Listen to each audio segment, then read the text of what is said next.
जोहार।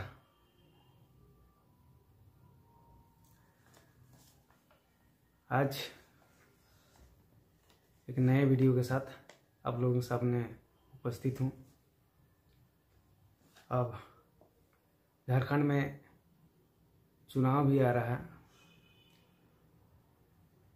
इसी साल 2024 में नवंबर दिसंबर में चुनाव भी होगी, विधानसभा चुनाव। और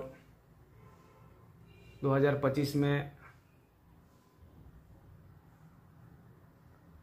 जनगणना भी होगी और 2026 में परिसीमन भी आएगा।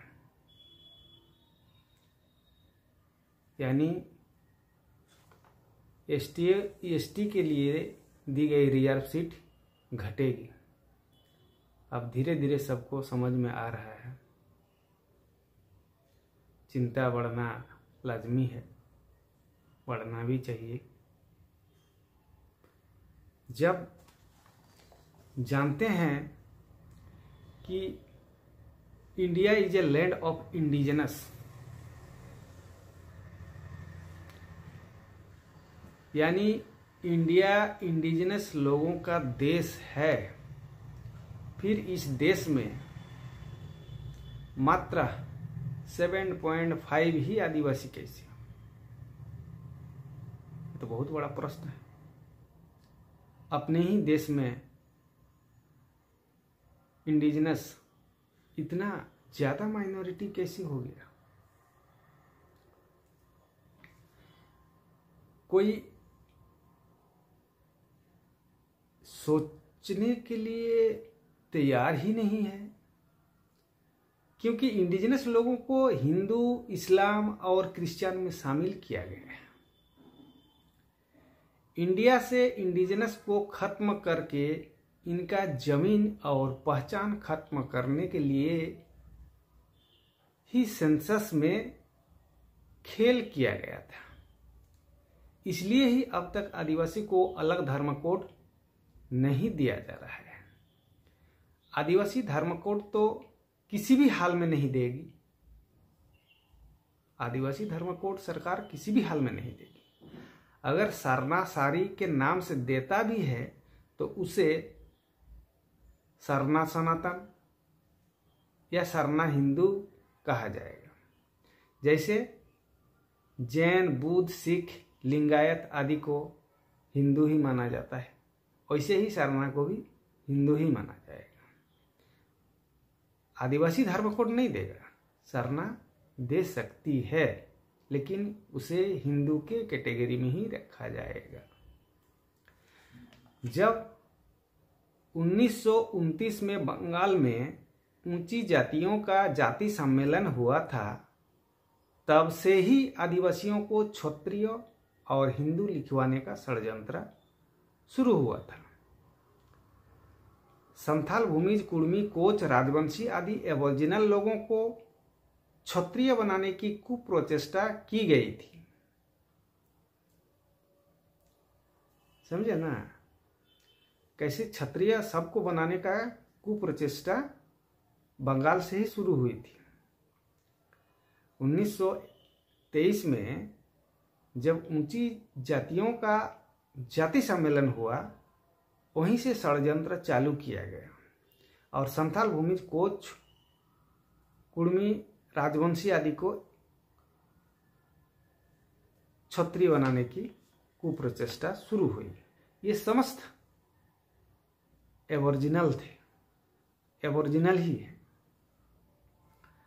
साथ ही 1931 के सेंसस में पूरे देश के 50% आदिवासियों को हिंदू लिखा गया है।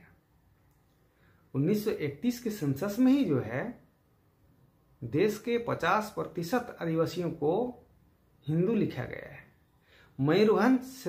मयूरभंज स्टेट के सेंसस में तो 100% आदिवासियों को हिंदू ट्राइब लिखा गया था। संथाल, मुंडा, उरांव हो, कुड़मी जितने भी थे, सभी ट्राइब को जो है हिंदू ट्राइब लिखा गया है मयूरभंज स्टेट सेंसस में।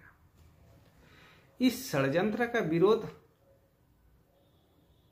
किसी एबोरिजिनल ने नहीं किया था, सिर्फ कुर्मी ने ही विरोध किया था 1931 में। मई महीना के अंत से ही जो है 1931 के मई महीना के अंत से जो है कुर्मियों ने विरोध करना शुरू कर दिया। जैसे ही सेंसस शुरू हुआ उसी समय से कुर्मियों ने विरोध करना शुरू कर दिया था। इसका जिक्र जो है 1931 की सेंसस रिपोर्ट में भी है कि कुर्मियों ने हिंदूकरण का और क्षत्रियकरण का विरोध किया था, परंतु अन्य एबोरिजिनल ने इसका विरोध नहीं किया है, कोई लिखित प्रमाण नहीं है।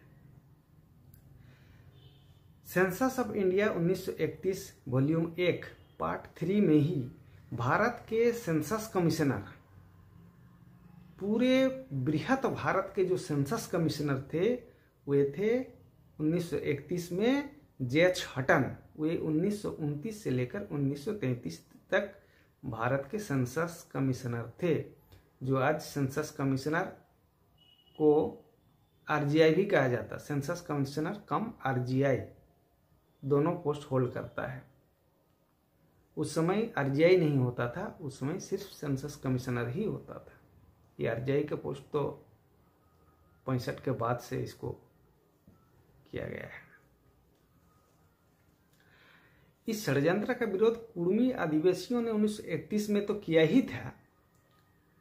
Census of India 1931 volume 1 part 2 में ही भारत के सेंसस कमिश्नर JH हटन ने अपने नोट में लिखा है, जिसमें बहुत सारे एंथ्रोपोलॉजिस्ट का नोट्स भी है। उस नोट्स में aboriginal tribe of the central province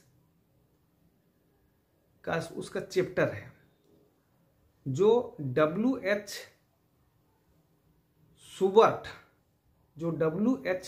का रिपोर्ट है।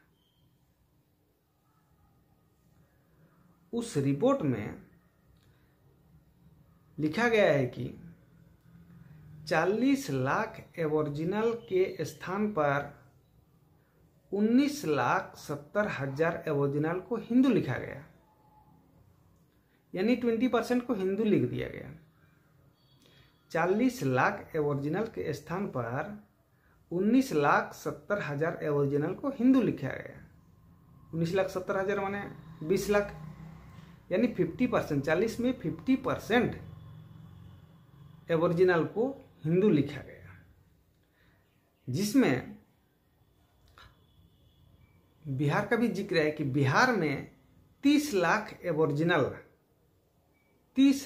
एबोरिजिनल के स्थान पर 16 लाख एबोरिजिनल को हिंदू लिखा गया। यहाँ तो माने 50% से भी अधिक को हिंदू बनाया गया है, हिंदू लिखा गया है। बिहार में 30 लाख एबोरिजिनल्स के स्थान पर 16 लाख एबोरिजिनल को हिंदू लिखा गया है। ये रिपोर्ट जो है WH सुबर्ट का रिपोर्ट है, 1931 वॉल्यूम 1 पार्ट 3, जिसमें जो नोट्स है JH हटन का, जो भारत सरकार के कमिश्नर थे, सेंसस कमिश्नर थे, उनके रिपोर्ट में सारे नोट्स हैं कि किस तरह से 1931 में हिंदू लिखा गया है। ये बहुत बड़ा षड्यंत्र था। 50% एबोरिजिनल्स को हिंदू किया गया, यानी बचा 50%, 100% जो एबोरिजिनल थे उसमें बचा कितना 50%, और 50% को हिंदू उसी समय कर दिया गया। ये कम करने का एक षड्यंत्र था। लेकिन सिर्फ 1931 में ही षड्यंत्र नहीं हुआ, उसके बाद भी जो है किस तरह से 1950 में षड्यंत्र हुआ। देखिए, ठक्कर बापा ने इस बात को एक ड्राफ्ट करके हृदयनाथ कुंजरू के माध्यम से पंडित जवाहरलाल नेहरू से प्रश्न किया था कि 1931 के सेंसस में जो 50% है 1931 में 50% को ही जो है ट्राइब लिस्ट में रखा और 50% को हिंदू बना दिया गया। और उस 50% में भी जो 241 लाख आदिवासी थे, 241 लाख, यानी 2,41 लाख जो आदिवासी थे, उनमें 1951 में 1,78,00,000 यानी 178 लाख आदिवासी को ही एसटी लिस्ट में रखा गया। मैंने जो 50% लिखा था 1931 में, उस 1931 से भी जो है 1951 में फिर घटा दिया। 2,41 लाख से 1,78 लाख को ही जो है एसटी बनाया और बाकी को छोड़ दिया। आप सोचिए, ये षड्यंत्र 1931 से चल रहा है। क्यों? सबका संख्या बढ़ते गया, हिंदू, मुस्लिम, सिख, ईसाई, बौद्ध, जैन, सबका संख्या जो है बढ़ते गया। जितना भी सेंसस हुआ 1871-72 से लेकर जितना भी सेंसस हुआ, सबका संख्या बढ़ा, लेकिन ट्राइब का संख्या घटते गया। 1931 में घटाया, फिर 1951 में घटाया। यानी आदिवासियों का जमीन हड़पने के लिए ही आदिवासियों को हिंदू लिखा गया, क्योंकि यहाँ तो बृहद छोटानागपुर में तो सीएनटी एक्ट लागू था। सीएनटी एक्ट को भी जो है पूरा क्षेत्र में लागू होने नहीं दिया गया। जहाँ जहाँ सीएनटी एक्ट 1869 लागू था, पूरा ग्रेटर छोटानागपुर में जो है सीएनटी एक्ट 1869 लागू था। लेकिन सीएनटी एक्ट 1908 जब बना तो पूरे ग्रेटर छोटानागपुर में लागू नहीं हुआ। ये कुछ कुछ जिला में जो है लागू किया। जिला में भी कुछ सब डिवीजन को छोड़ दिया गया था, जैसे सरायकला को छोड़ दिया गया था। बहुत बड़ा षड्यंत्र था। हाँ, और 1951 से ही धर्म का कलम खत्म किया गया। यानी आदिवासियों का जमीन हड़पने के लिए ही आदिवासियों को हिंदू लिखा गया, और 1951 से ही धर्म का कलम को भी खत्म किया गया। अब जिन्हें एसटी बनाया गया है, यानी जो भी बचा कुछ एसटी बने हैं, वे अन्य आदिवासियों को, अन्य एबॉरिजिनल्स को एसटी में शामिल होने से विरोध करते हैं। 50% तो 31 में ही खत्म कर दिया गया, और करीब करीब 30% जो है 1951 में खत्म कर दिया गया। यानी जो 50% बचा था 1931 के बाद, उसमें भी जो है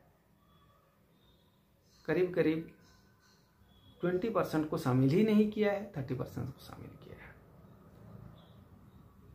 तो ट्राइब तो माइनॉरिटी हो गए, ओरिजिनल तो माइनॉरिटी हो गए।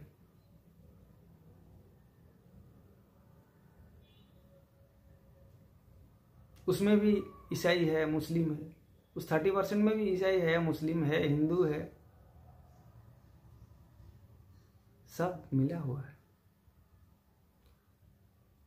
तो धर्म का कोड कहां से मिलेगा? कितना % लोग धर्म का कोड के लिए लड़ रहे हैं?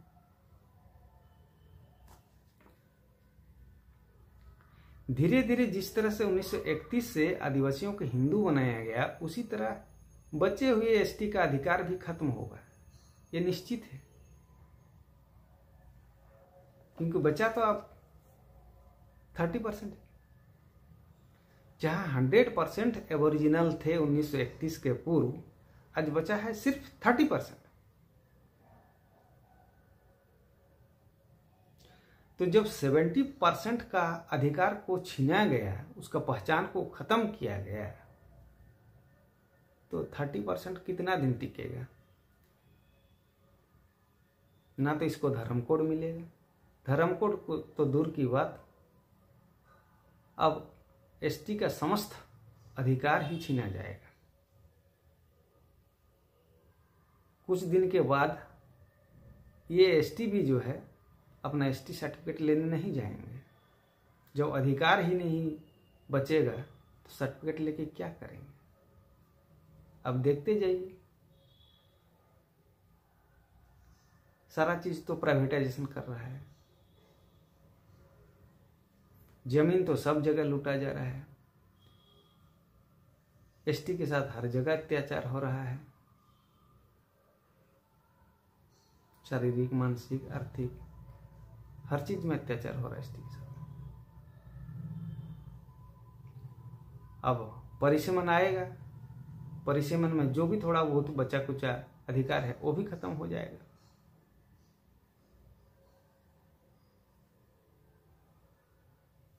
देश में सबसे कम संख्या वाला जो है कहलाएगा एसटी।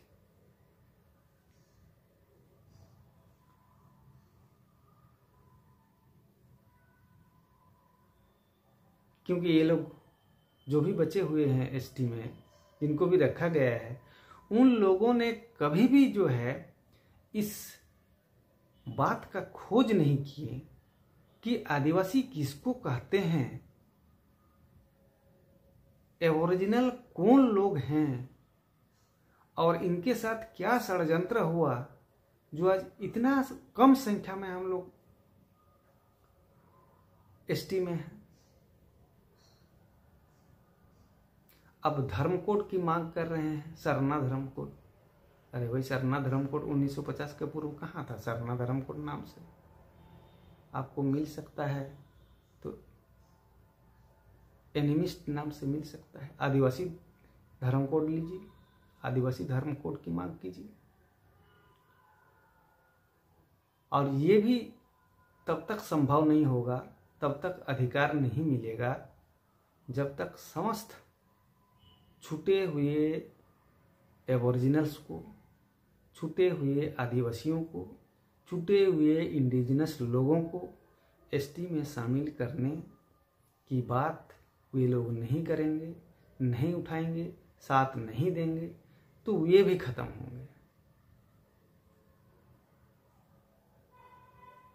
जिन लोगों को 1931 से ही षड्यंत्र करके ट्राइब लिस्ट से अलग करने की कोशिश की गई, वे लोग तो आज पहचानने में भी अपने को भूल कर रहे हैं, अपने आप को पहचान भी नहीं रहे हैं कि हम क्या हैं।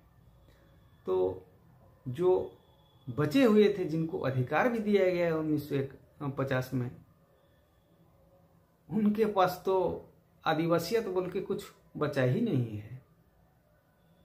50% तो हिंदू, मुस्लिम, ईसाई सब बन गए हैं। यानी उस 30% में भी जो 15% भी जो है अपने आदिवासी धर्म को बचा कर नहीं रखे हैं। इसलिए इस पर बृहत चिंतन मनन करना चाहिए, बृहत डिस्कशन करना चाहिए। बहुत सारे एसटी अभी हैं, बुद्धिजीवी हैं, लेकिन धर्म परिवर्तन कर चुके हैं, जिस कारण से ये लोग धर्म का भी लाभ लेते हैं और आदिवासी का भी लाभ लेते हैं।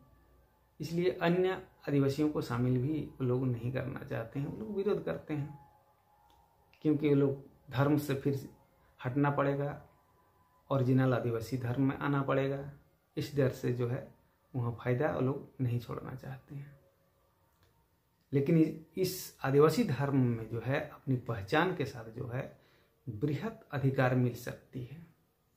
इसलिए समस्त एसटी भाइयों को इस पर मंथन करना चाहिए कि 1931 के पूर्व की जो है सारा षड्यंत्र को जो है